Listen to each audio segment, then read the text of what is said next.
کوئی جو ہے اس کے اوپر کوئی ٹویٹ نہیں کرے گا، کوئی اس کے اوپر ویڈیو بھی نہیں بنائے گا، کوئی اس پہ اوپر بات بھی نہیں کرے گا، نہ ہی کہے گا کہ جی ایجنسیوں نے کیا تھا، یہ غلطی تھی قاضی فائز عیسیٰ کی، اور ایک چھوٹی سی بات کو انہوں نے ہوا بنا دیا، پورا سپریم کورٹ کی جانب سے ایک جو ہے وہ اعلامیہ جاری ہو گیا اور لوگوں نے جی کہا کہ جناب یہ ہو گیا وہ ہو گیا، لیکن یہ چھوٹی سی بات تھی، اگر وہ خود تسلی سے بیٹھ کے گھر میں چیک کر لیتے تو یہ نوبت نہ آتی، لیکن ایک چھوٹی سی بات کو اتنا بڑا انہوں نے بنا کر پیش کیا کہ پورے پروگرام ہو گئے اور اس کے اوپر جناب باتیں شروع ہو گئیں۔ اب کوئی بھی میرے خیال سے اس کے اوپر یہ بات نہیں کرے گا کہ ان کی اپلیکیشن کی وجہ سے سارا ڈرامہ ہوا، یہ سارا کچھ معاملہ ہوا۔ اب انہوں نے ہی ایک عدالت میں جناب یہ بات کی کہ پاکستان میں میڈیا آزاد ہے یا نہیں ہے، اس کے اوپر تو لوگوں نے بڑا واویلا مچایا۔ میرا ایک پوائنٹ تھا وہ میں نے کہا آپ کے ساتھ شیئر کروں کہ پاکستان میں میڈیا آزاد کیسے ہے۔ دیکھیں پاکستان میں آزاد میڈیا ایسے ہے کہ پی ڈی ایم، آپ نے دیکھا ہوگا کہ پی ڈی ایم کی خبروں کو خواہشیں بنا کر اور پی ڈی ایم کی خواہش کو خبریں اور تجزیے بنا کر اس ملک میں بیچا جاتا رہا۔ لوگ پورے ایک سال سے حکومت کے خلاف پی ڈی ایم کو بیچ رہے تھے، فروخت کر رہے تھے، ان کی جو چیزیں ہیں وہ میڈیا میں آ کر ببانگ دہل کہتے لیکن اس کے بعد معافی بھی نہ مانگتے۔ اس سے زیادہ پاکستان میں میڈیا کیا آزاد چاہیے۔ اب آپ دیکھیں کہ اس وقت آزادی رائے کے جو چیمپئن ہیں وہ حامد میر صاحب ہیں۔ حامد میر صاحب نے ایک بات کی 2-3 روز پہلے، انہوں نے کہا جی بہت ساری باتیں ایسی ہیں جو ہم کھل کر میڈیا پہ نہیں کہہ سکتے، لیکن ایک وقت آئے گا میں وہ باتیں کہوں گا، لوگ مجھ سے میرے تجزیوں کا ثبوت مانگتے ہیں، تجزیوں کا میں ثبوت نہیں دے سکتا۔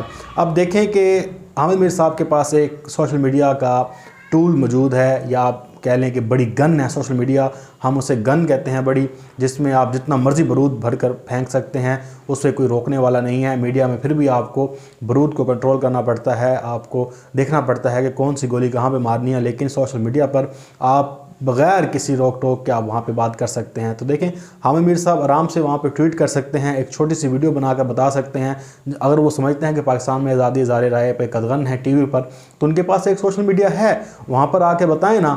لیکن بات یہ ہے کہ جب آپ کے پاس کوئی بات نہیں ہوتی، آپ نے کوئی بات کو رنگ دینا ہوتا ہے، تو پھر آپ کہہ دیتے ہیں میں آپ کو کل بتاؤں گا، پرسوں بتاؤں گا، کیونکہ آپ کے پاس اتنی کیپیسٹی نہیں ہوتی کہ آپ سچ بول سکیں یا آپ اپنے جھوٹ کو سچ بتا سکیں، کیونکہ جب آپ بولیں گے تو لوگ سمجھ جائیں گے کہ آپ جھوٹ بول رہے ہیں۔ ابھی جو پی ڈی ایم کے حوالے سے بات کر رہا تھا، جو خبر تھی کہ جناب پی ڈی ایم کی جو ابھی ایک 26 مارچ کو انہوں نے اعلان کیا ہے ایک لانگ مارچ کا یا مہنگائی مارچ کا کہہ دیں، وہ بڑا اجلاس جو ہے جاری رہا، جس میں نواز شریف بھی بیٹھے تھے، زرداری بھی بیٹھے تھے۔ نواز شریف نے کہا کہ جناب ہم زرداری کے ساتھ ہیں، زرداری کے ہم نواز شریف کے ساتھ ہیں، زرداری اور نواز شریف کے ہم مولانا فضل الرحمان کے ساتھ ہیں، مریم کے ہم بھی مولانا فضل الرحمان کے ساتھ ہیں۔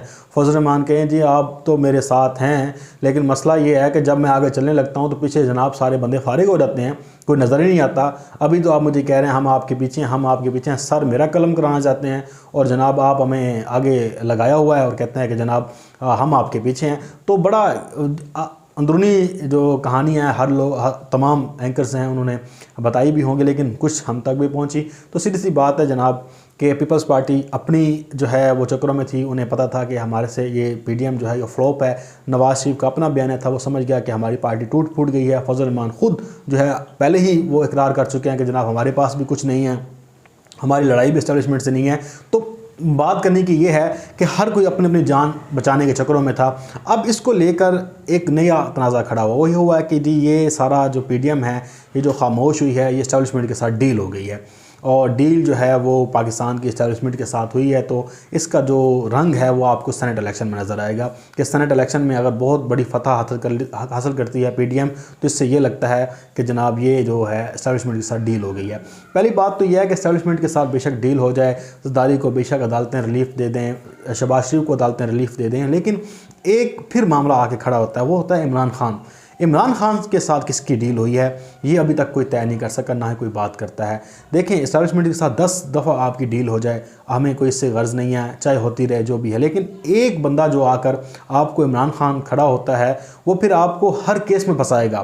وہ یہ نہیں اگر اسٹیبلشمنٹ اسے پتہ چل گیا کہ اسٹیبلشمنٹ انہیں ڈیل دے رہی ہے تو پھر وہ آپ کے ہر مقدمے کو خود ٹیکل کرے گا، خود پیچھے پڑے گا۔ اب عدالتوں سے آپ ریلیف لے لیں، جیسے مرضی لے لیں، اب عدالتوں پہ عمران خان صاحب کا کوئی کنٹرول نہیں ہے، وہ کیا کر سکتے ہیں۔ اب دیکھیں عدالت کا یہ حال ہے کہ جس نے 4 بندے مار دیے کشمالہ طارق کے بیٹے نے، اس کو ایف آئی آر میں نامزد ہونے کے بعد پکڑا نہیں جاتا، اس کی جناب عدالت سے کیا ہوتی ہے کہ پری ارسٹ جو ہے بیل منظور ہو جاتی ہے، جو ڈرائیور گرفتار ہوتا ہے اس کو چھوڑ دیا جاتا ہے، ڈرائیور کو چھوڑ دیا جاتا ہے۔ وہ جو بندے مارنے والے ہیں ان میں سے کسی شخص کو نہیں پکڑا جاتا.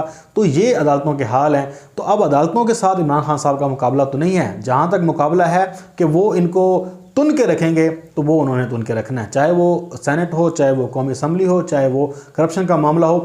اسٹیبلشمنٹ کے ساتھ ڈیل ابھی تک مجھے سمجھ نہیں آتی کہ کیوں ہوگی اور کس لیے ہوگی.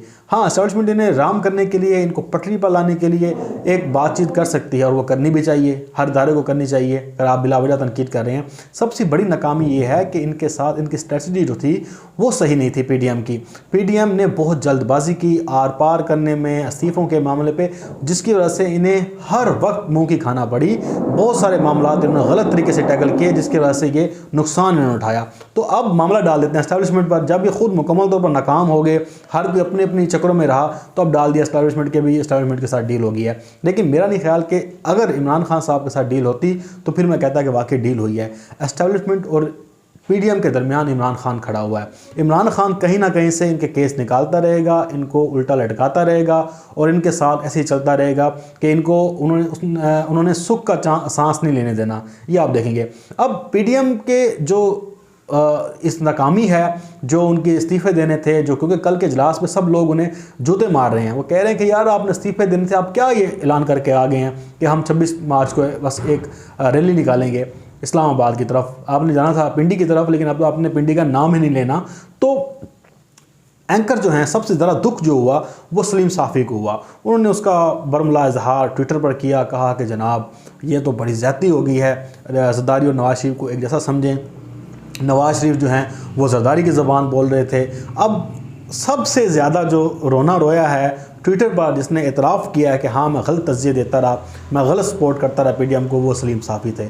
باقی یہ ہے کہ آپ دیکھیں کہ اسی طرح سے اور جو بڑے اینکرز ہیں, بڑے صحافی ہیں, ان سب کے جو جھوٹ تھے وہ سامنے آ گئے. انہوں نے کیسے کیسے تجزیے دیے, کیسے کیسے قوم کو ڈرایا کہ عمران خان آج جا رہا ہے, کل جا رہا ہے. لیکن آج عمران خان موجود ہے اور وہ پاکستان کی قیادت بھی کر رہے ہیں, پاکستان کے پرائم منسٹر بھی ہیں. لیکن ان کا رونا دھونا بڑی آگ لگی سلیم صافی صاحب کو, اور ہم امید کرتے ہیں کہ ان کے دکھوں کا مداوع بہت جلد ہوگا, اور پی ڈی ایم پھر ایک نئے جو ہے جذبے کے ساتھ سامنے آئے گی, اور پھر ایک نئے جو ہے وہ یو ٹرن بھی مارے گی, اور پھر وہ بلنڈر بھی مارے گی. ہم پھر ایک بات تعزیت کرنے سلیم صافی صاحب کے پاس جائیں گے, ان سے کہیں گے کہ آپ نے گھبرانا نہیں ہے. عمران خان 5 سال کے لیے وزیر اعظم ہے, اور اللہ نے چاہا تو اگلے 5 سال بھی عمران خان صاحب ہی رہیں گے. اپنا بہت سارا خیال رکھیے گا, مجھے اپنے دعاؤں میں یاد رکھیے گا. اللہ حافظ. پاکستان زندہ باد.